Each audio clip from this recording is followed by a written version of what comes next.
नमस्कार, DD news में आप सभी का स्वागत है। मैं हूं ऋतु वर्मा। खबरों को विस्तार से देखते हैं, उससे पहले नजर डालेंगे अभी तक की हेडलाइंस पर। स्वास्थ्य मंत्री जेपी नड्डा ने टीबी के खिलाफ हरियाणा के पंचकुला से शुरू किया 100 दिन का अभियान। पीएम मोदी ने की सबको साथ आने की अपील।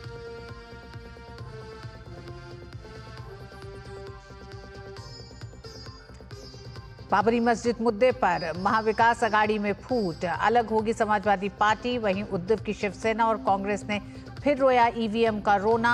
सत्ता पक्ष ने कहा दिक्कत है तो चुनाव आयोग जाएं।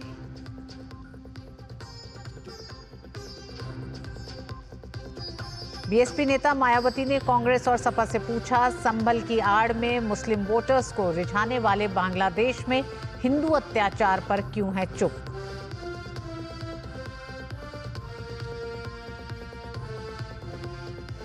इंडी गठबंधन को राहुल और प्रियंका पर नहीं है भरोसा। तृणमूल नेता ममता बनर्जी के बयान के बाद बीजेपी का कांग्रेस पर तंज।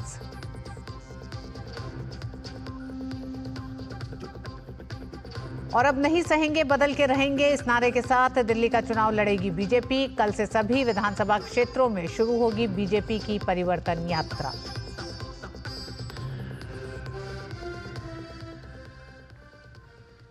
केंद्रीय स्वास्थ्य मंत्री जेपी नड्डा ने हरियाणा के पंचकुला में देश में टीबी की घटनाओं और मृत्यु दर की चुनौतियों से निपटने के लिए 100 दिवसीय गहन अभियान का शुभारंभ किया। इस अवसर पर हरियाणा के मुख्यमंत्री नायब सिंह और हरियाणा के स्वास्थ्य मंत्री कुमारी आरती सिंह राव भी मौजूद रहीं। स्वास्थ्य मंत्री ने कहा कि प्रधानमंत्री नरेंद्र मोदी के नेतृत्व में टीबी केयर का नया मॉडल अपनाया गया है। ये 100 दिन का कार्यक्रम है और ये फोकस्ड कार्यक्रम है, और इसलिए हम लोगों ने 347 जिले जहां टीबी का प्रकोप और टीबी का प्रेवलेंस ज़्यादा है, वहां हम लोगों ने फोकस करके इस कार्यक्रम को लेने का तय किया है और तीव्र गति से, एक्सेलरेटेड तरीके से हम डिटेक्शन, टेस्ट, ट्रीटमेंट और उसके सपोर्टिव जो हमारे स्ट्रैटेजीज हैं, उन सारे सपोर्टिव स्ट्रैटेजीज को आगे बढ़ाने का काम किया है। मैं ये मानता हूं कि यह कार्यक्रम टीबी मुक्त भारत और हेल्दी नेशन, स्वस्थ देश, इसको बनाने में आज का दिन और ये 100 दिन का कार्यक्रम एक मील पत्थर साबित होगा।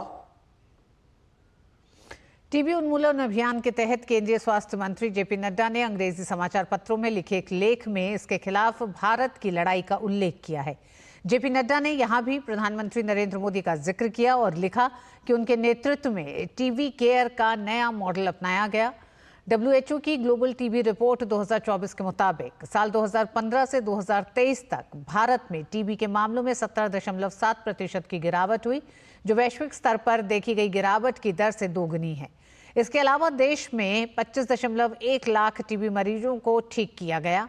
इससे ट्रीटमेंट कवरेज साल 2015 से 59% से बढ़कर 2023 में ये 85% हो गया। टीबी के उन्मूलन के लिए आज 7 दिसंबर से देश भर के 347 जिलों में 100 दिवसीय अभियान चलाया जाएगा।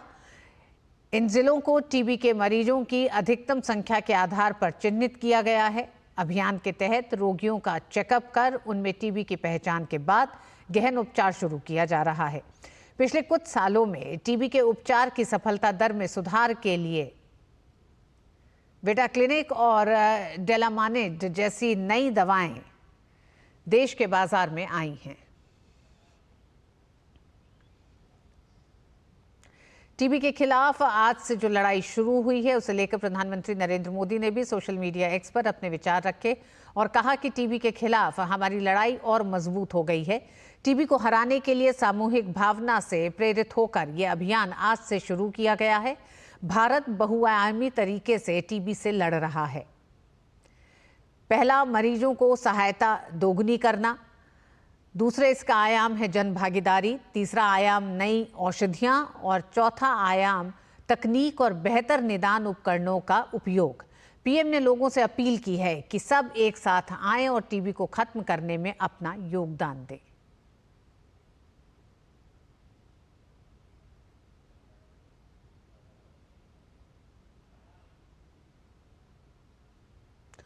और उत्तर प्रदेश के मुरादाबाद से एक बड़ी खबर आ रही है।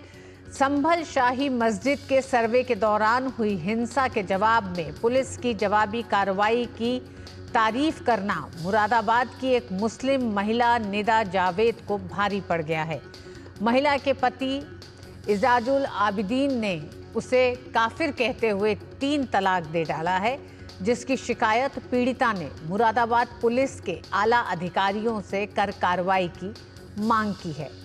ये मामला मुरादाबाद से आ रहा है। मुरादाबाद की एक महिला है निदा, जिसके शौहर ने उसे इस मामले पे तलाक दे दिया है कि उससे शाही संभल की जो मस्जिद है उसके सिलसिले से कोई बातचीत हुई और उस बातचीत के बाद गुस्से में आकर उस पुरुष ने निदा को 3 तलाक दे दिया है। विकास इस खबर पर हमारे साथ हैं। विकास, ये पूरा मामला क्या है? जी, ये मुरादाबाद में रहने वाली महिला के साथ ये जो घटना हुई है, ये दर्शाता है किस तरीके से लोग अभी भी समाज में हैं, जो महिलाओं को सिर्फ एक वस्तु समझते हैं, अपनी सोच भी उनके ऊपर थोपने का प्रयास करते हैं। मुरादाबाद के लाजपत नगर की रहने वाली ये महिला थी। इसके पति ने इसको सिर्फ इसलिए 3 तलाक दे दिया कि इसने संभल में जो कार्रवाई की गई थी वहां पर उसने पुलिस के द्वारा जो जवाबी कार्रवाई की गई उसकी उसने सिर्फ तारीफ कर दी।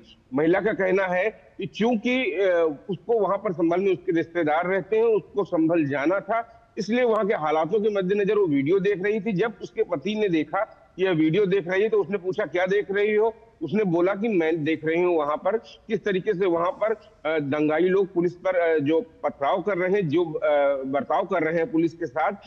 पुलिस वालों ने बहुत संयम बरता है। अपनी जान बचाने के लिए जो कुछ कदम उठाए हैं वह कुछ कदम उठाए हैं, पुलिस वालों ने कितना संयम बरता है। इस बात पे वह पति उसका नाराज होकर उसको काफिर कहा और काफिर कहने के बाद कहा कि तुम्हारा मेरा कोई नाता नहीं है और 3 तलाक जो कि गैर कानूनी हो चुका है, 3 तलाक उसको दे दिया। ये बात दर्शाती है कि उस पूरे एरिया में किस तरीके से महिलाओं का शोषण किया जाता था, खास तौर से मुस्लिम महिलाओं का, जिसके खिलाफ ये 3 तलाक बिल भी आया था। अब उसी के जो पास हुआ था संसद में, उससे आजादी मिली थी। अब उसी के तहत पुलिस कार्रवाई करेगी। पुलिस ने बताया है कि मामले को दर्ज कर लिया गया है और पीड़िता के बयान के आधार पर मामला दर्ज किया गया है। अब आगे की कार्रवाई, इसमें जो विधिक कार्रवाई होती है वह की जाएगी।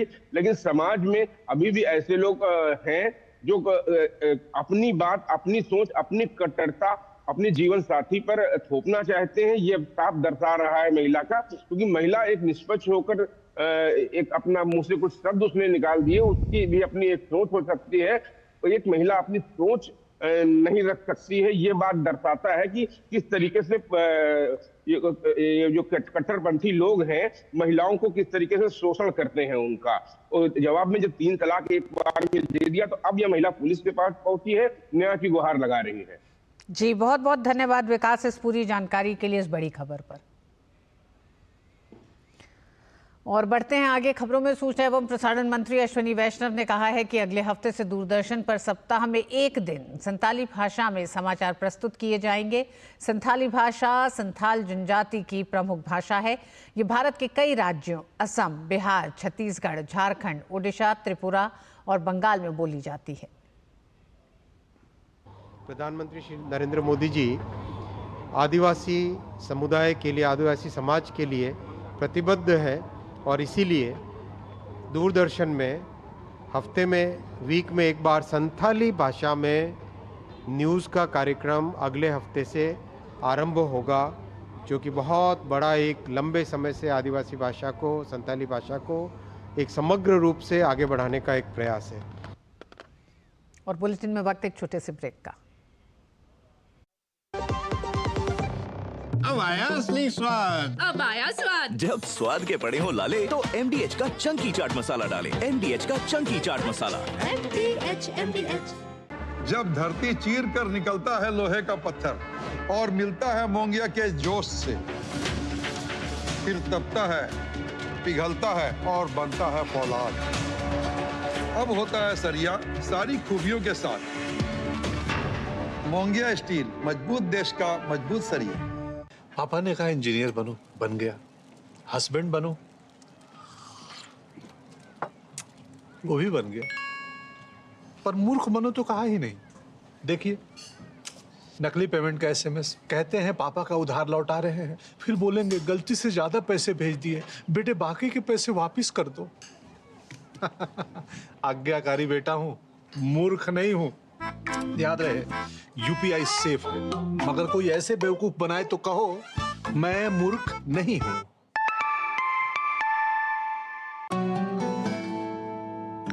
यार Ajay, look at your dad. हम इस उम्र में ऐसे रहेंगे क्या? बिल्कुल रहेंगे, अगर पापा जैसी सही प्लानिंग की तो। जैसे कि? मेरे पापा ने इन्वेस्ट किया LIC के जीवन अक्षय में, जो दे रहा है इमीडिएट और guaranteed annuity at regular intervals, जिंदगी भर के लिए। वाह, पर हमें तो इस एज तक वेट करना पड़ेगा ना? बिल्कुल नहीं, हमने तो अभी इन्वेस्ट किया है LIC के न्यू जीवन शांति में, जो हमें देगा डिफर्ड एन्युटी, मतलब कुछ साल बाद से रेगुलर इनकम। आई सी। LIC के एन्युटी प्लान्स दे एन्युटी ऑप्शंस और नियमित इनकम पाने में फ्लेक्सिबिलिटी भी। LIC, हर पल आपके साथ।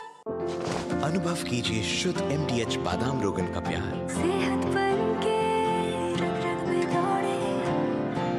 त्वचा में समाये, हाइड्रेट करे, हर उम्र की त्वचा का पोषण करे। You deserve the purity. MDH बादाम रोगन, नेचुरल, टेंडर, प्योर। चमके चमके। महाराष्ट्र की नवगठित 288 सदस्यीय विधानसभा का 3 दिन का विशेष सत्र आज से शुरू हो गया। मुख्यमंत्री देवेंद्र फडणवीस और उप मुख्यमंत्री एकनाथ शिंदे और अजीत पवार ने विधानसभा के सदस्य के रूप में शपथ ली। तमाम नवनिर्वाचित विधायक भी शपथ ले रहे हैं। इसके लिए 9 बार से विधायक रहे कालिदास कोलंबकर को प्रोटेम स्पीकर बनाया गया है, लेकिन उद्धव की शिवसेना और कांग्रेस ने EVM में गड़बड़ी के आरोप लगाकर आज शपथ ग्रहण से दूरी बना ली और सदन से वॉकआउट कर दिया। विपक्ष के इस रुख की सत्ता पक्ष ने आलोचना की। उप मुख्यमंत्री और एनसीपी प्रमुख अजित पवार समेत बीजेपी विधायक सुधीर मुंगट्टीवार ने कहा है कि अगर आपको कुछ दिक्कत है तो चुनाव आयोग के सामने जाएं। विपक्ष संवैधानिक परंपरा का अपमान कर रहा है।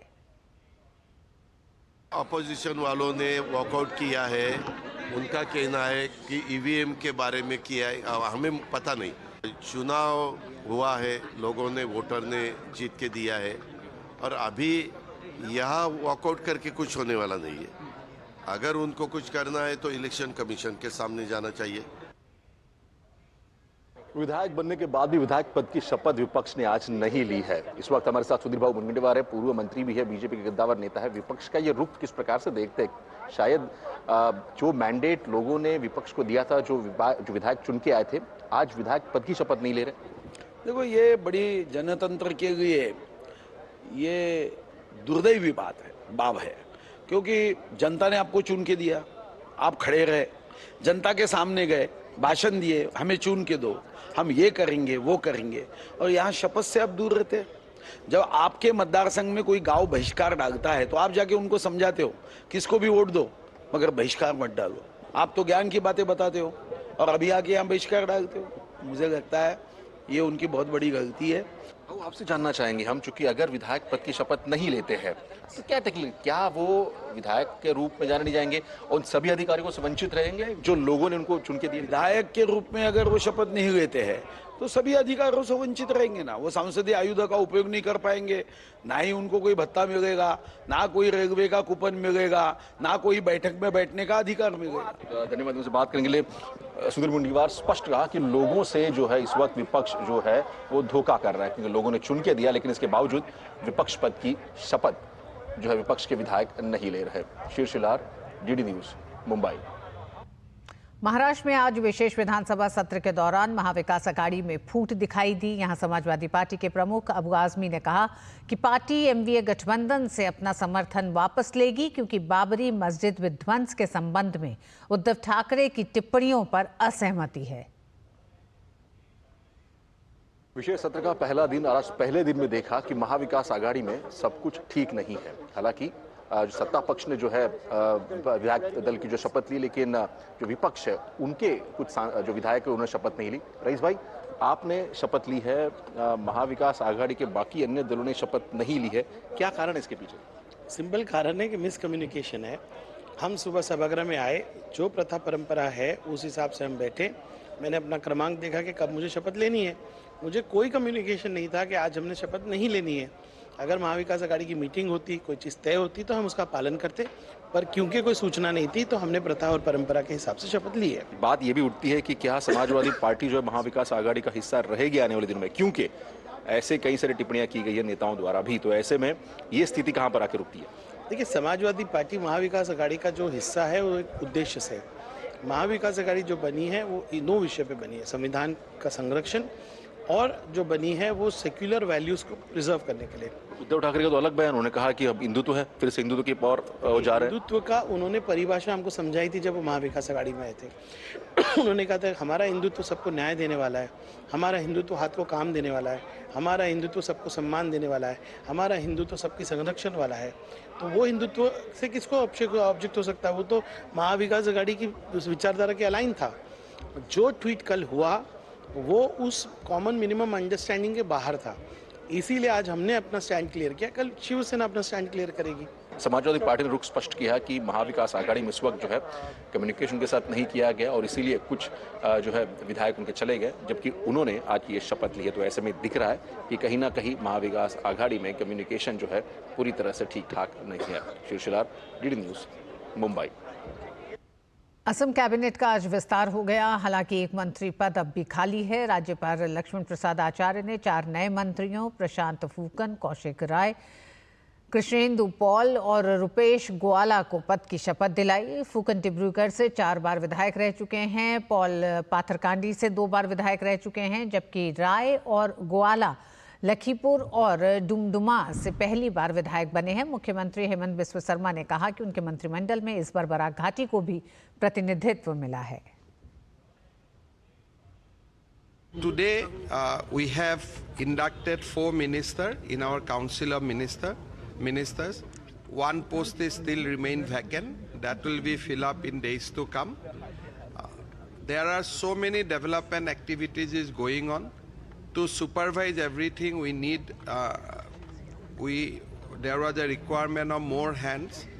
Today, with induction of 4 ministers, the Council of Ministers will be strengthened, and we will be able to dedicate more for the development of Assam. और बुलेटिन में वक्त एक छोटे से ब्रेक का।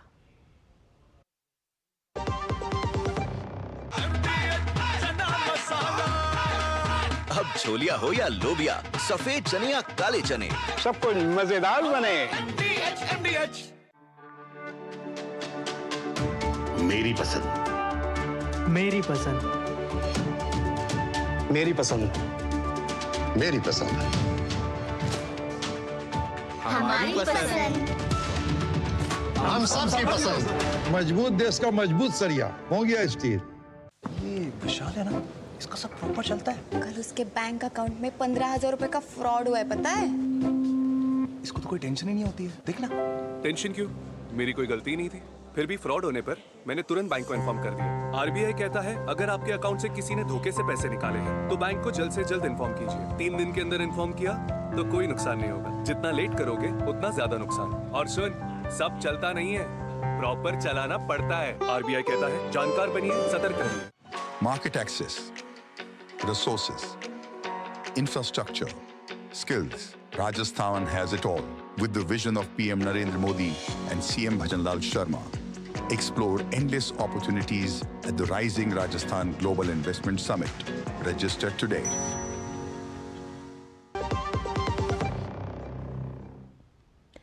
राष्ट्रपति ने आज ओडिशा में 3 नई रेल लाइन परियोजनाओं का शिलान्यास किया। पहली परियोजना बांगिरी पोसी गोरुमाही शानी नई रेल लाइन है जो 86 किलोमीटर लंबी है और इसकी कुल अनुमानित लागत लगभग 2,549 करोड़ रुपए होगी। दूसरी परियोजना बुढ़ामरा चाकुलिया नई रेल लाइन है जो 60 किलोमीटर लंबी है और इसकी कुल अनुमानित लागत लगभग 1,639 करोड़ रुपए होगी। इस परियोजना से ओडिशा के साथ साथ झारखंड को भी लाभ होगा जो ओडिशा के मयूरभंज जिले तथा झारखंड के पूर्वी सिंहभूम को कवर करेगी। तीसरी परियोजना बादाम पहाड़ केंदू झारगढ़ नई रेल लाइन है। इसकी कुल अनुमानित लागत लगभग 2,106 करोड़ रुपए है।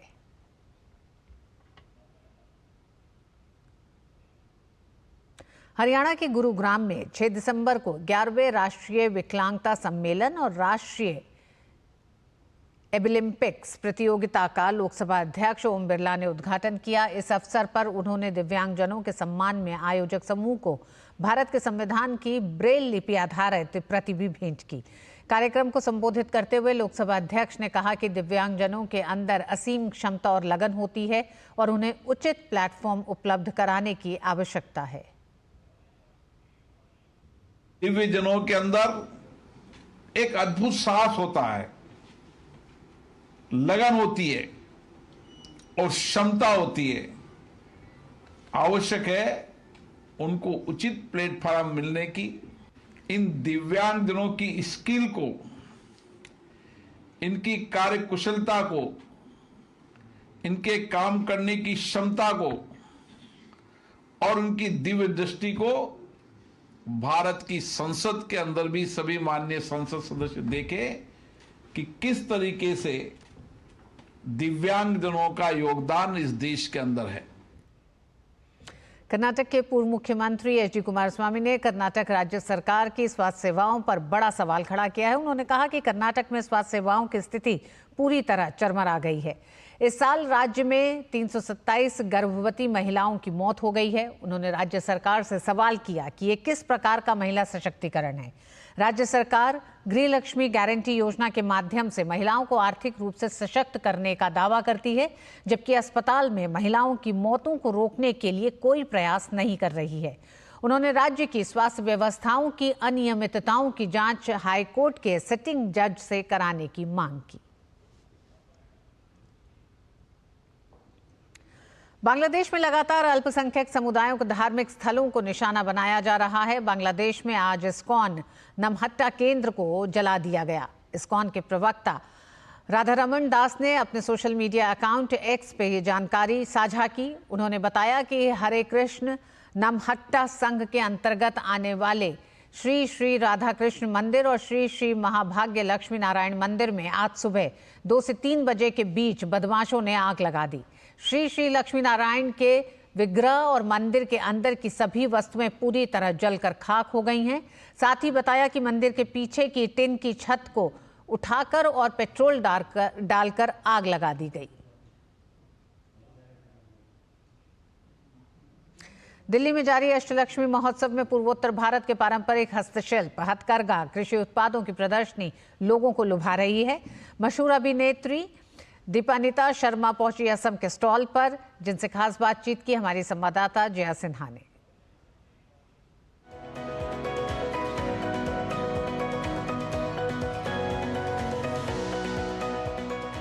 अष्टलक्ष्मी महोत्सव अपनी पूरी भव्यता के साथ जीवंत हो उठा है। इस वक्त मैं हूं असम के पेविलियन में, जहां पर आप असम की सांस्कृतिक विरासत, वहां की बेहद खूबसूरत कारीगरी का एक झलक देख सकते हैं। मेरे साथ है दीपानिता, मशहूर अभिनेत्री, सभी आप पहचानते हैं, लेकिन खास तौर पर जब ये दीपानिता असम से बिलोंग करती हैं और यहाँ पर असम के स्टॉल पर आप हैं। सबसे पहले तो पहले अष्टलक्ष्मी महोत्सव का शुभारंभ हुआ है। किस तरह का आपका अनुभव रहा प्रधानमंत्री की स्पीच के बाद, और जिस तरह की एक सिम्फनी देखने को मिली, वाकई बेहद शानदार, बहुत ही शानदार कार्यक्रम था। और पहले मुझे लगा कि मैं क्या एक्सपेक्ट करूं, इससे पहली बार हो रहा है और जो नॉर्थ ईस्ट के सारे रीजन्स को इकट्ठा किया है इस मंच ने, इस नॉर्थ ईस्ट को सामने लाए, इससे हम बहुत प्रोत्साहित हो रहे हैं और मुझे लगता है हर एक रीजन बहुत प्रोत्साहित हो रहे हैं। और आज मैं ओखम स्टॉल में हूँ, यस, और मुझे यहाँ भी इमोशनल हो रही हूँ क्योंकि बहुत सारी ऐसी चीज़ें हैं जो मुझे नॉर्मली मुंबई या दिल्ली में देखने को नहीं मिलता है। मैं बहुत वेट करती हूँ कि अभी मैं रिसेंटली ओखम होकर आई और वहाँ मैंने अपना मेखला सादर, ये जो मैंने आज पहना है, ऐसे बहुत सारे सेट्स लिए। पर यहाँ आज दिल्ली प्रगति मैदान में ओखम का स्टॉल लगा है और यहाँ पर मेखला सादर मिल रहा है। मैं सिर्फ एसमीज असमिया लोगों की बात नहीं कर रही हूँ. It is open to everyone, you know, a lot of other people who are maybe non-Assamese, but they will really be able to appreciate everything that has come. कोशिश है कि पूर्वोत्तर भारत को प्रोत्साहित किया जाए सरकार की ओर से. एक बदलाव आप वहाँ देख रही हैं. वहाँ के युवाओं को वो अवसर मिल रहे हैं, वो मौके मिल रहे हैं, और आज पूरे विश्व के सामने, अगर हम कह सकते हैं, इन स्टॉल्स के माध्यम से, प्रदर्शनी के माध्यम से पूर्वोत्तर की जो संस्कृति है, वहाँ की कारीगरी लोगों को देखने को मिल रही है. मैंने जब शुरुआत की थी उस वक्त ऐसा था कि मुझे बोलना पड़ता था कि यहाँ पूर्वोत्तर में ये होता है या असम में हम ये खाते हैं. अब ऐसा है कि लोगों को अब now north east is in, you know, lot of people know about it. और ये आई थिंक ये कोशिश और ये जो इस मंच के ज़रिए हो रहा है, आई थिंक हमें बहुत इनकरेजमेंट मिल रही है और नॉर्थ ईस्ट के युवाओं को एक प्लेटफॉर्म मिल रहा है. तो ज़रूर पहुँचिए अष्टलक्ष्मी महोत्सव. इस बुलेटिन में बस इतना ही. मुझे दीजिए अनुमति. DD न्यूज़ पे खबरें जारी रहेंगी. नमस्कार.